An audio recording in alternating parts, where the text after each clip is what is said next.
What do you mean by gynecomastia or male breast enlargement, and can exercise or gymming reduce gynecomastia? Hello friends, I am Dr. Hina Kudyar, cosmetic and plastic surgeon, director and co-founder of the Escalpia Clinic, GK1, New Delhi.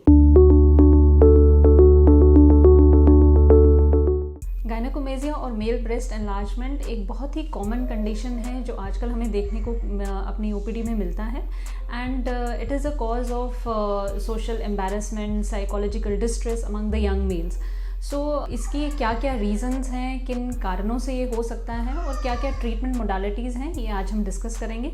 So coming to the causes of gynaecomastia, सबसे पहले बात करें ये mail breast enlargement क्यों होता है. Basically ये एक अपसेट हो जाता है इन द हार्मोनल बैलेंस.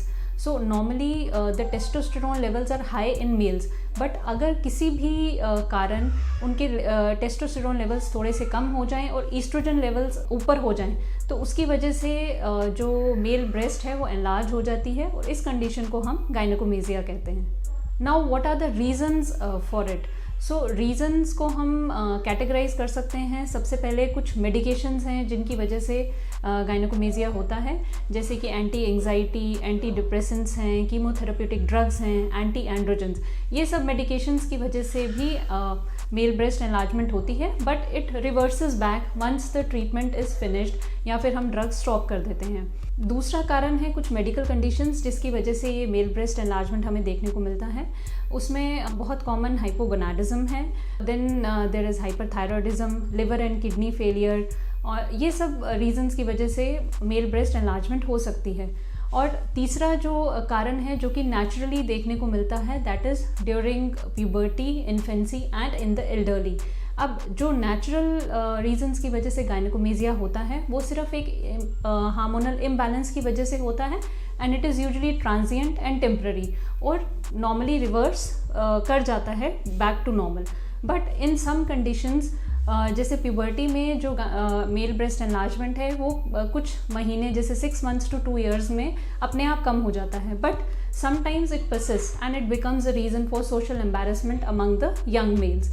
सो इन सब रीजंस की वजह से और हार्मोनल इम्बैलेंस की वजह से gynaecomastia is very prevalent among the young males and it has become a reason for their social embarrassment and psychological unease. हम गायनेकोमेसिया को ट्रू एंड सूडो गायनेकोमेसिया में भी कैटेगराइज कर सकते हैं. अब ट्रू गायनेकोमेसिया है जिसमें हमें फैटी और ग्लैंडुलर कंपोनेंट दोनों देखने को मिलता है and it is not reversible and not transient, it stage.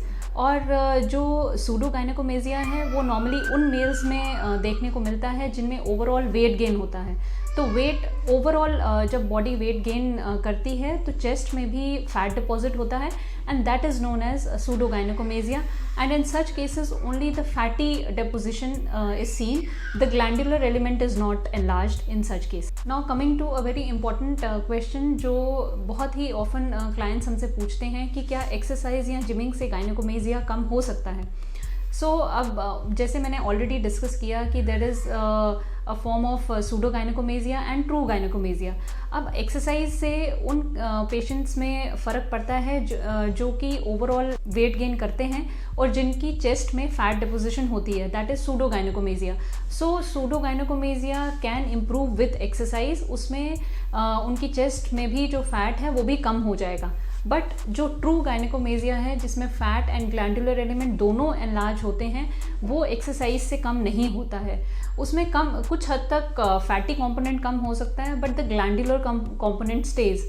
अब जो आप बात करें जो कि मसल बिल्ड करते हैं, जो कि जिमिंग बहुत ज़्यादा करते हैं and the people who take steroids to build their muscles and to enhance their athletic performance, तो उन पेशेंट्स में क्या होता है कि जब वो मास बिल्ड करते हैं जो कि चेस्ट मसल्स हैं हमारी, जो पेक्टोरल मसल्स, वो जब उनका मास बहुत ज़्यादा इंक्रीज़ हो जाता है तो ये जो कंडीशन है गायनेकोमेसिया की वो और ज़्यादा प्रोमिनेंट हो जाती है रादर दैन कम होने की बजाय.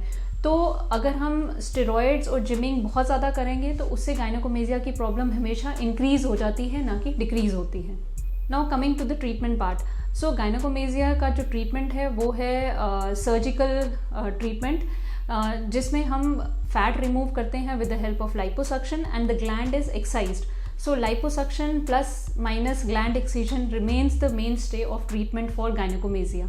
So now proceeding further, I will just share an example of our male patient, one of our male patients who had gynecomastia or enlarged male breast due to the overuse of steroids. He was a bodybuilder and he was on anabolic steroids for a long period of time. So now in this patient, he just had the glandular element in both his breasts. There was no fatty component which we could feel, and it was only the gland which was enlarged in both the breasts. So what we did for this patient was we excised the gland through an incision just around the nipple areola complex, and that is not even visible after the surgical procedure.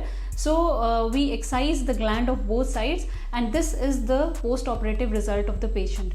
So I have shown this example just to stress upon the fact that the overuse of steroids, which is very prevalent nowadays among the young males and the young bodybuilders, it usually gives rise to gynecomastia and enlargement of the male breast, and such enlargement has to be treated surgically. There is no medical treatment for such enlargement.